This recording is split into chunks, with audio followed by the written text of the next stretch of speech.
Se alguém quiser abrir a Bíblia ou ligar o celular, né? Ezequiel 47.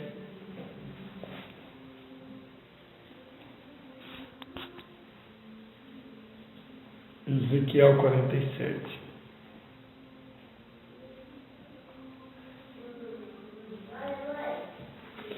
Se a gente considerar o início do Ministério Vida das Águas foi em 2004, esse ano o Ministério Vida das Águas estaria completando 20 anos. Né? Já teria completado 20 anos. Para efeito jurídico, vai completar 10 anos. Agora, dia 7 de setembro, juridicamente falando, a gente completa 10 anos. Mas o Ministério Vida das Águas já existe há 20 anos. A formação inicial, que inicialmente o Ministério Vida das Águas não era uma igreja, era um grupo de louvor. Já tinha esse nome, Ministério Vida das Águas, que Deus já tinha nos dado. E futuramente Deus nos deu a honra de registrar esse nome, registrar essa marca, né? E criar o CNPJ, e a gente formou uma igreja, né? Aleluia. Ezequiel 47, vocês acharam?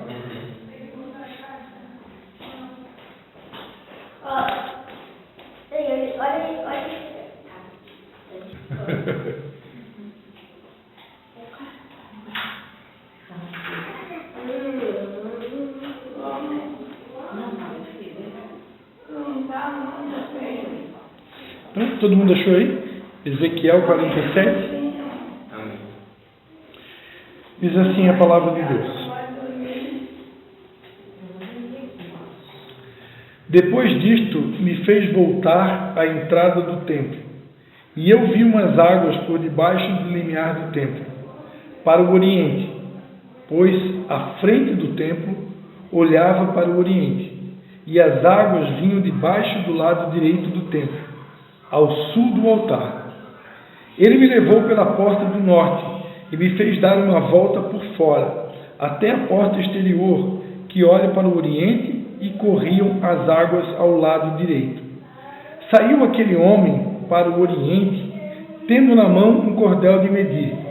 Mediu 1000 côvados, e me fez passar pelas águas que me davam pelos arteiros. Mediu mais 1000, e me fez passar pelas águas que me davam pelos joelhos. Mediu mais 1000, e me fez passar por águas que me davam pelos lombos.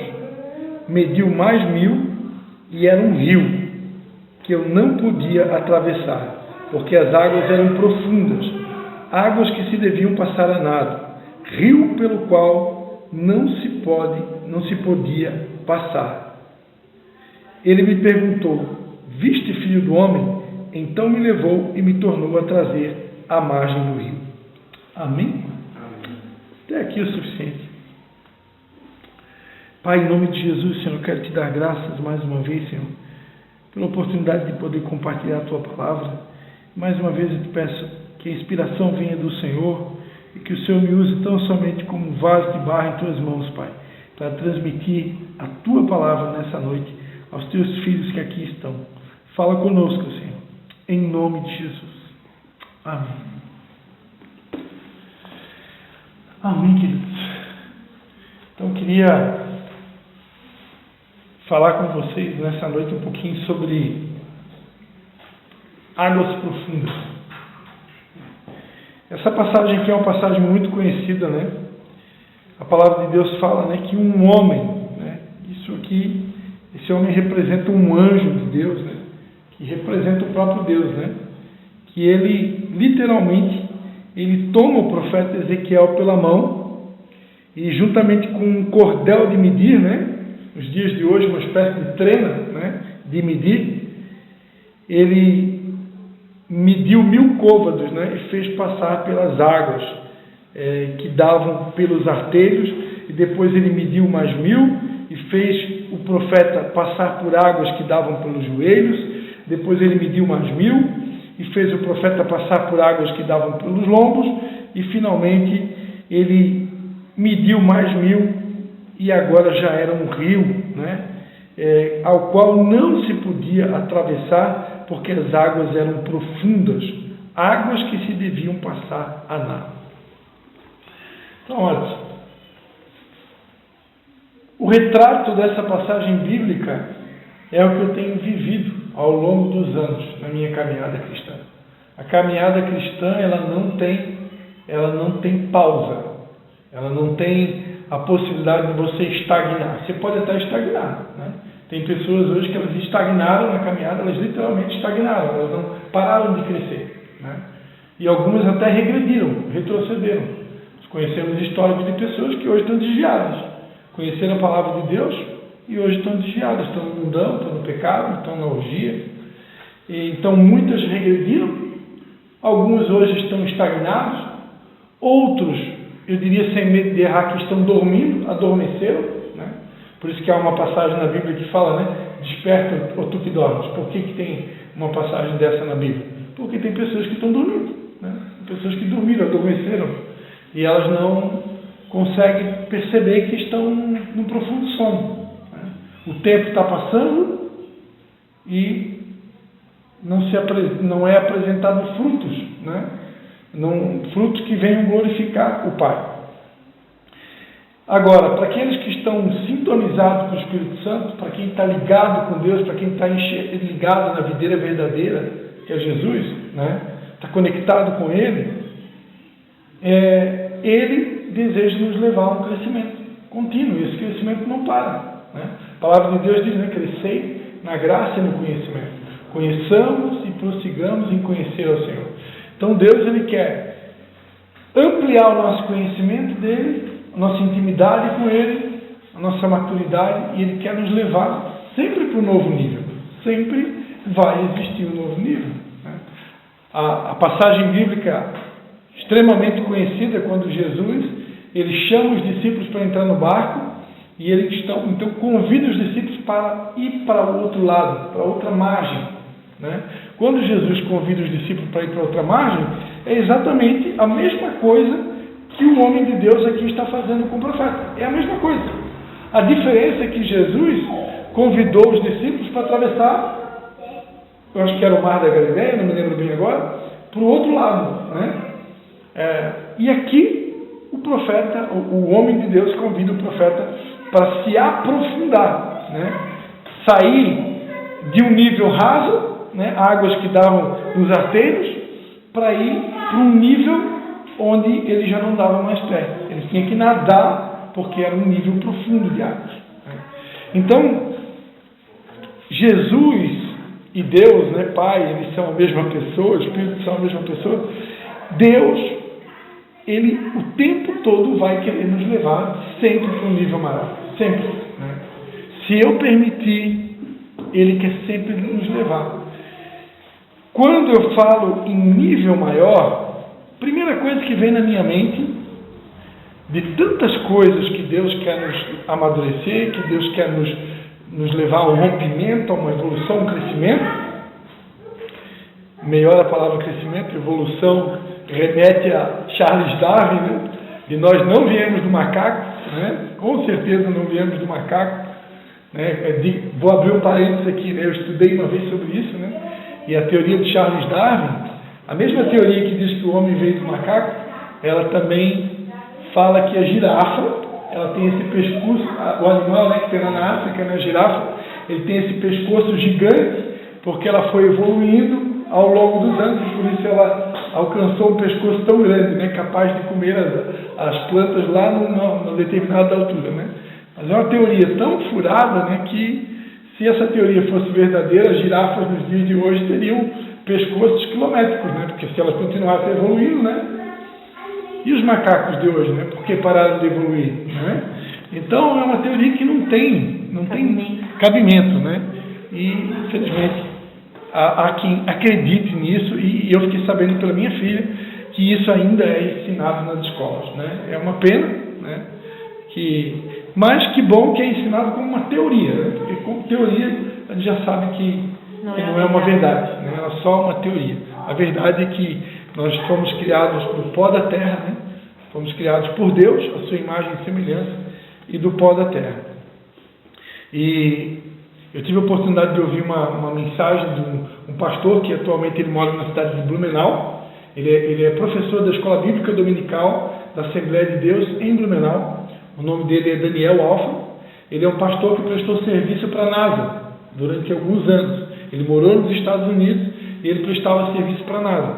E ele conta que um dos experimentos científicos que eles fizeram foi pesar numa balança atômica 1 quilo de terra considerada virgem, que é uma terra vulcânica, e eles pesaram também na balança atômica 1 quilo de carne humana, né? E foi detectado na balança atômica que a mesma quantidade de sais minerais que tem num quilo de terra vulcânica é a mesma quantidade, exatamente os mesmos minerais que tem num quilo de carne humana. Quem já estudou como é que chama? Tabela periódica, né? Ali você vai descobrir que na natureza existe, né, o zinco, o potássio, o ferro, o alumínio, né, magnésio, urano, enfim, todos aqueles elementos se encontram no ser humano, na carne humana. Lembrando que nós somos compostos principalmente de hidrogênio e oxigênio, né, que é o famoso H2O, que é a água. Mais de 50% do nosso corpo é água. Então, hidrogênio e oxigênio sobra no nosso corpo. Mas o nosso corpo não é só feito de hidrogênio e oxigênio. Também tem todos os outros minerais, também tem no nosso corpo, né? E a mesma coisa tem em 1 quilo de terra virgem, considerada terra vulcânica. Então isso prova, cientificamente é provado que o homem veio do pó da terra, né? A gente realmente veio da terra. A diferença é que Deus soprou, né, o seu espírito, né, o seu ruá, né, e aí o homem tornou-se uma alma vivente. Até então é só, vamos dizer assim, um boneco de barro, né? E quando Deus soprou o seu espírito, aquele boneco de barro que se chamava Adão se tornou um ser vivente, né? E depois se conhece a história, né? Deus percebeu que não era bom o homem ficar sozinho e resolveu colocar o homem para dormir e deu a ele um profundo sono, colocou Adão literalmente para dormir, e da sua costela, enquanto ele dormia, ele extraiu a sua costela e fez a Eva, né? Fez a sua mulher. Não tinha aquela leite? Não, a gente não trouxe leite, não. Então, amados, enfim, só abrindo um parênteses aqui, fechando parênteses, para deixar claro que a gente não veio do macaco, né? Nós somos criados por Deus, a sua imagem e semelhança, com o seu caráter, né? E é comprovado cientificamente hoje, né, que o nosso corpo tem os mesmos elementos que se encontra numa terra considerada virgem, né? Uma terra vulcânica pura. Então isso é uma prova científica, né? Embora que nós não precisamos e não dependemos de provas científicas, porque a palavra de Deus diz que o justo viverá pela fé, né?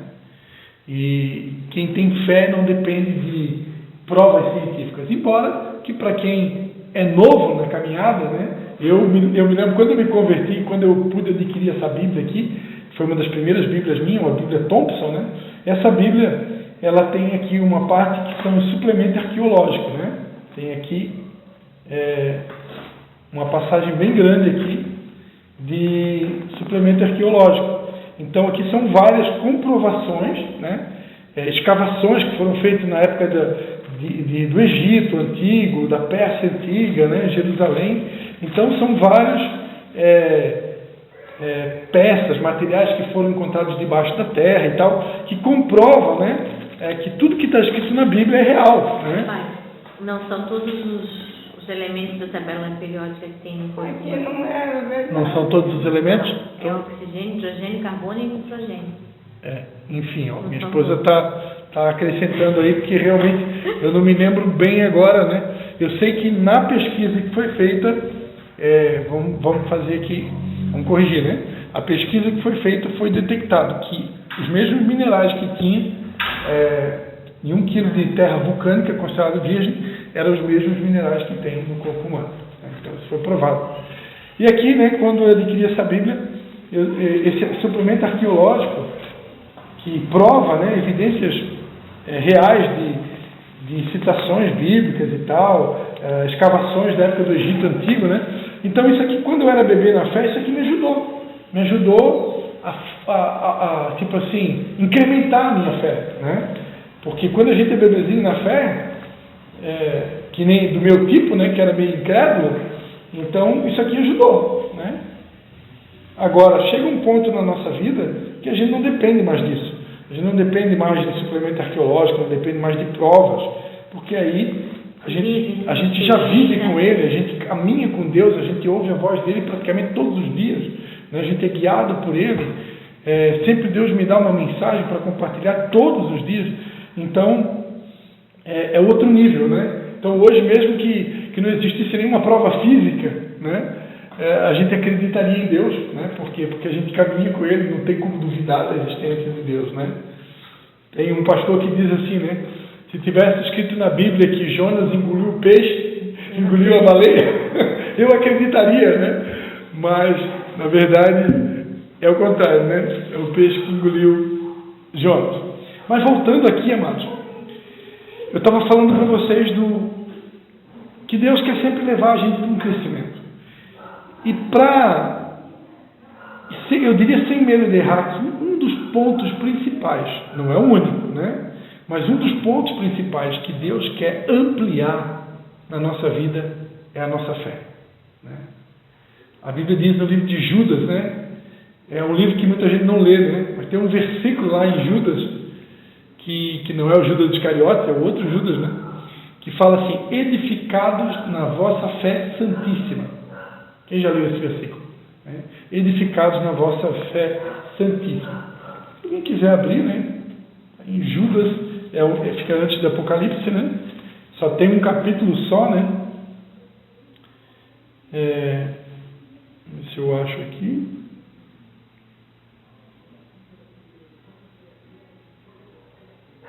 É Judas, versículo 20. Mas vós, amados, edificando-vos sobre a vossa santíssima fé, orando no Espírito Santo. Conservai-vos no amor de Deus, esperando a misericórdia de nosso Senhor Jesus Cristo para a vida eterna. Então aqui fala sobre uma fé santíssima. Então Deus quer nos levar para um nível de fé que seja uma fé santíssima. Olha, você consegue entender o negócio desse, né? É uma fé provada pelo fogo, né? É uma fé que ela é provada e aprovada. Agora, para ser aprovado, eu tenho que passar pelo fogo, né? E muitos cristãos no dia de hoje não querem passar por provas de fogo, né? Olha para quem está grávida, né? Sabe? Que Deus me livre de provas agora, né? Senhor, pode até me dar uma prova, mas deixa eu passar a minha gravidez primeiro, deixa eu passar a minha gravidez com tranquilidade e deixa a prova para depois, né? Respeita, né? Deus com certeza respeita. Mas a verdade é que nós estamos sempre sendo submetidos a provas. Um cristão que realmente está seguindo Jesus, ele está sempre sendo submetido às provas. É isso que o homem de Deus fez ali. Ele levou o Ezequiel para dentro da água, mas quando ele estava ali com águas aqui nos arteiros, né? Será que eu vou perguntar para você, eu preciso de fé para andar com águas nos arteiros? Sim ou não? Precisa de fé? Se eu te levar lá na praia agora, né? Levar a Sabrina, levar o Anderson, a Patrícia, e vamos supor que a Sabrina tem medo de água, o Anderson também tem medo de água, não sabe nadar, a Patrícia também não sabe nadar, mas se eu levar vocês para águas que dão aqui nos arteiros, aqui na altura do pé, aqui, você não vai ficar com medo, não tem medo, não vai precisar nem de fé para isso. Por quê? Porque é muito raso.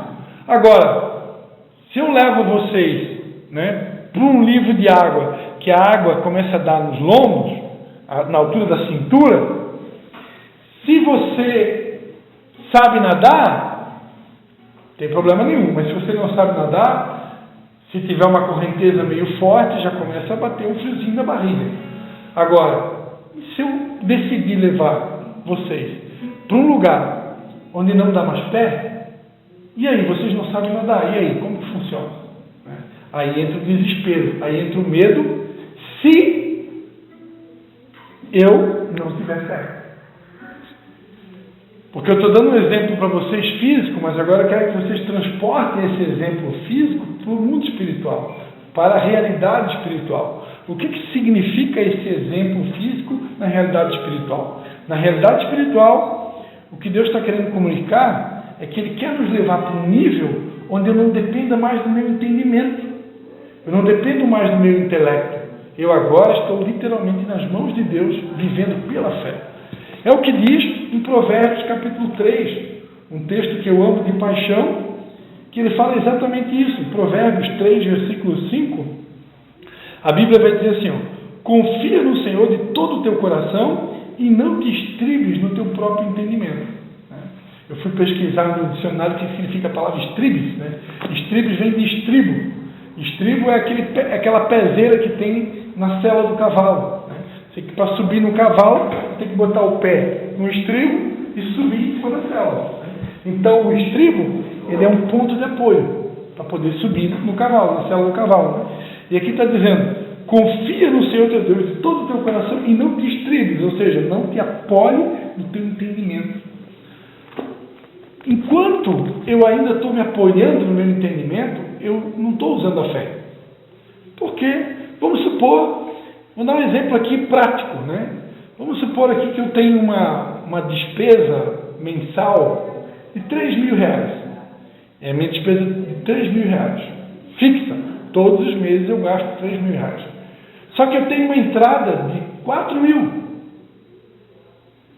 Salário da Sabrina do ano, somando, dá 4 mil reais. Ou dia eu recebo, pastor, E aí eu tenho um custo fixo de 3 mil. Opa, aparentemente, está sobrando 1.000 por mês.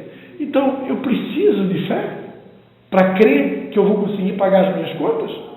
Eu preciso de fé para acreditar que eu vou dar jeito de cumprir os meus compromissos? Não preciso.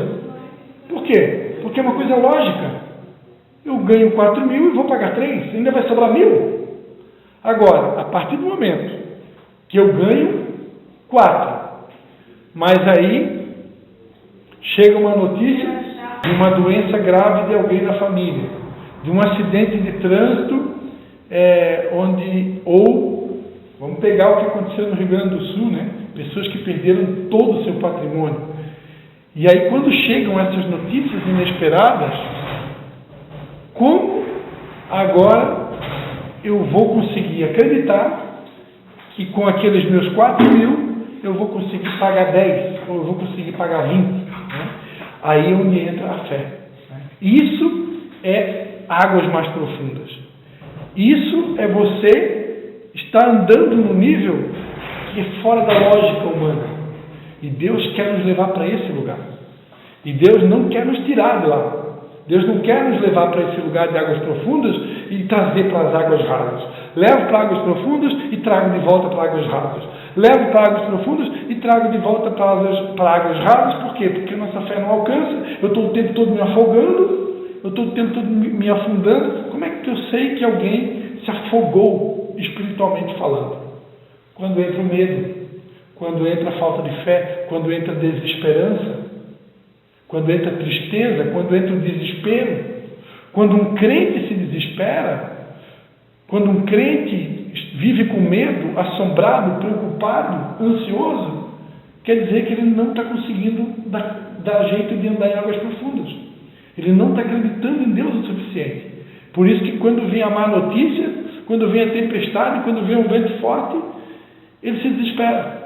Ou seja, é alguém que ainda não sabe nadar. É alguém que ainda não tem uma fé santíssima. É alguém que ainda não tem uma maturidade suficiente. Por isso que Deus tem que pegar e trabalhar na vida dessa pessoa, e trabalhar de novo, edificando, até construir nela essa fé santíssima. E diga-se de passagem, a Bíblia diz que a fé vem pelo ouvir e ouvir a palavra de Deus. E às vezes eu não entendo, por que alguns crentes estão debaixo de uma tempestade e não se desesperam, e outros com uma tempestade no copo d'água conseguem se desesperar. Eu diria que um dos motivos, sem medo de errar, é a anorexia espiritual. O que é a anorexia espiritual? A pessoa não se alimenta da palavra. Jesus disse: quem não come da minha carne, quem não bebe do meu sangue, eu sou o pão da vida. Se eu não me alimentar desse pão, eu vou morrer faminto. Vai faltar fé, vai faltar coragem, vai faltar ousadia. Por quê? Porque o que me dá força, espiritualmente falando, é a palavra de Deus. Não existe nada mais poderoso do que isso. E eu diria para você, sem medo de errar, uma grande parte da igreja de Jesus hoje é uma igreja imatura. É uma igreja bebezinho que não consegue andar em águas profundas. Ela não consegue sair do raso. Porque toda vida que Deus quer levar ela para a água profunda, ela retrocede. Hoje de tarde, quando Deus me deu essa palavra, o Espírito Santo me fez lembrar de uma situação que eu senti aquilo como algo profético. Um dia de manhã cedo, eu me acordei cedo, eu fui caminhar, fazer um Cooper, e eu sempre levo a minha cachorrinha junto, né? Quando eu vou correr a pé, ou caminhar a pé, eu levo a Belinha junto. E eu resolvi fazer uma volta num trajeto, lá para o interior, ali para os fundos lá do bairro, para Juba 12, onde eu moro. É uma rua que vai sair lá no bairro já de São Paulo, no bairro Timbé, e faz a volta e sai na Juba 12 de novo. E eu queria fazer essa volta, passa lá pelo Betânia, né? E eu fui correndo a pé e tal, e a Belinha me acompanhando. Quando chegou no determinado momento, que era uma subida, que ia dar acesso ao bairro do Timbé, para começar a fazer a volta, a Belinha parou e começou a voltar. E aí, claro, eu não ia deixar a cachorrinha sozinha, ela podia se perder, né, no meio do mato, em um lugar que é mato. Eu peguei e tive que voltar junto com ela. E ali hoje de tarde o Espírito Santo me lembrou dessa cena. Quando eu tive essa experiência ali com a minha cachorrinha, eu me lembrei, assim é a igreja. Às vezes, Deus quer usar os líderes espirituais, os pastores, os apóstolos, para levar a igreja para um novo nível. Mas quando a igreja começa a ver, mas não dá mais pé, as águas são muito fundas, eu não sei nadar, eu vou morrer afogado. A igreja retrocede. A igreja retrocede. E aí a gente não cresce. E a gente não consegue chegar no lugar onde Deus quer. E por isso a igreja não se desenvolve, né? Então, essa palavra, amados, poderia falar aqui em outras áreas de crescimento que nós precisamos ter, mas eu não quero me estender muito, eu quero me prender só nesse nível que é o nível da fé. Deus quer nos levar um crescimento em todas as áreas, né? Em todas as áreas. É o fruto do Espírito que está lá em Gálatas 5, né? Eu preciso crescer em amor, eu preciso crescer em paz, eu preciso crescer em longanimidade, eu preciso crescer em benignidade, eu preciso crescer em bondade, eu preciso crescer em fidelidade, eu preciso crescer em nível de alegria. E aí? Como esboçar alegria no meio de uma tempestade? Como esboçar alegria no meio de um vento forte? Como esboçar alegria diante da perda de um filho, diante de um acontecimento trágico, como aconteceu no Rio Grande do Sul? Aos olhos humanos é impossível. Aos olhos humanos, eu só tenho motivo para chorar diante de uma tragédia. Só chorar. Mas, embora que a alma queira chorar o tempo todo diante de uma tragédia, um espírito fortalecido no Senhor, ele consegue ainda se alegrar. É o que diz lá em Abacuque, né? Ainda que a figueira não floresça e o produto da oliveira minta, as ovelhas sejam exterminadas, não haja gado no curral, né? Todavia eu me alegrarei e exultarei no Deus da minha salvação, porque o Senhor ele faz os meus pés como os da corça, né? Ou seja, eu tenho todos os motivos para chorar, eu tenho todos os motivos para me desesperar, está tudo infrutífero, está tudo estéril, mas eu decido, é uma decisão pela fé, é uma decisão do Espírito que sobrepuja a alma, sobrepuja a carne, e o Espírito decide, não, eu vou passar por cima de tudo isso, eu vou me alegrar no Senhor, eu não vou ficar aqui nessa deprê, eu não vou ficar aqui nessa tristeza, eu não vou ficar aqui nessa angústia, eu não vou ficar aqui nesse marasmo, eu vou passar por tudo isso, eu vou me levantar, eu vou me reerguer e eu vou me alegrar. Que adianta chorar? Claro que existe o tempo de luto, né? Tem pessoas que nesse exato momento estão vivendo um luto. Aqui Né? tem culto. Aqui é o culto, Aqui é o culto, né? O culto.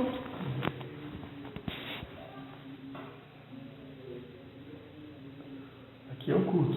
Então tem pessoas que nesse momento estão vivendo um luto, né? Então não tem. Que bom. Quem está vivendo um luto, né, não tem como exigir que essa pessoa esteja o tempo todo feliz, né, alegre, né? Porque dependendo do luto, dependendo de quem se trata, dependendo da intensidade de amor que se tinha pelo ente querido, né, não é tão simples, né? O luto, ele é uma ferida na alma e essa ferida tem um tempo para cicatrizar, né? E alguém que perdeu a esposa, alguém que perdeu um filho na enchente, né? Alguém que perdeu o cônjuge, isso não é algo tão simples de digerir. Chorar e tempo de rir. Isso. Não vai vir no momento que é o tempo de chorar, mas a força vem de Deus, a paz que excede todo entendimento vem de Deus. Então não é uma alegria de se alegrar, é uma alegria de ficar rindo, mas é uma alegria da certeza da salvação, é o capacete da salvação, a alegria de saber que o Senhor vai enxugar toda lágrima. Aí é uma esperança nesse sentido, porque quando é tempo de chorar, é tempo de chorar, não vai estar rindo, né? Amém. Professora acrescentou. Amém? Então é exatamente isso, né? É bom deixar isso bem claro, né? Quando é tempo de chorar, é tempo de chorar, não tem como rir. Mas o que eu me refiro é que uma pessoa que ela está edificada na fé, que ela já aprendeu a andar em águas profundas, ela não se deixa ser derrotada por um acontecimento trágico, ela não se entrega, né? Ela não entrega os pontos, ela permanece de pé, ela continua lutando, continua guerreando, né? Mesmo que com a alma batida, mas ela continua avançando, né? E ela não entrega os pontos, né? É nesse sentido que eu queria falar. Mas é isso, amados, eu não quero me estender mais. É o que Deus tem colocado no meu coração. Deus, Ele tem ministrado no meu coração que Deus quer nos levar para águas mais profundas. E eu preciso me render. Jesus, a Bíblia diz que como uma ovelha muda, Ele foi levado diante dos seus tosqueadores e Ele não abriu a sua boca. Jesus se rendeu. Jesus não ficou argumentando com Deus, não, Senhor, não, por favor, eu não quero ir para a cruz, não, por favor. Não, Jesus se rendeu. Então nós precisamos nos render também. Precisamos nos render para que a vontade de Deus se cumpra em nós e que Deus nos leve para essas águas mais profundas. Amém? Amém. Glórias a Deus. Vamos orar? Consegues orar, Sabrina? Vou deixar tu orar? Não? Pai, quer orar, Pai? Vamos orar. Vamos orar. Pai, em nome de Jesus, Senhor, queremos colocar diante de Ti, Senhor, pedir para que o Senhor nos leve, Senhor, para esse nível mais profundo, Senhor, de intimidade, de comunhão com o Teu Espírito Santo, Senhor, de entendimento, de discernimento, Senhor, de força, como disse Teu servo, Pai, em nome de Jesus, que a Tua força seja a nossa alegria seja a Tua força, Senhor.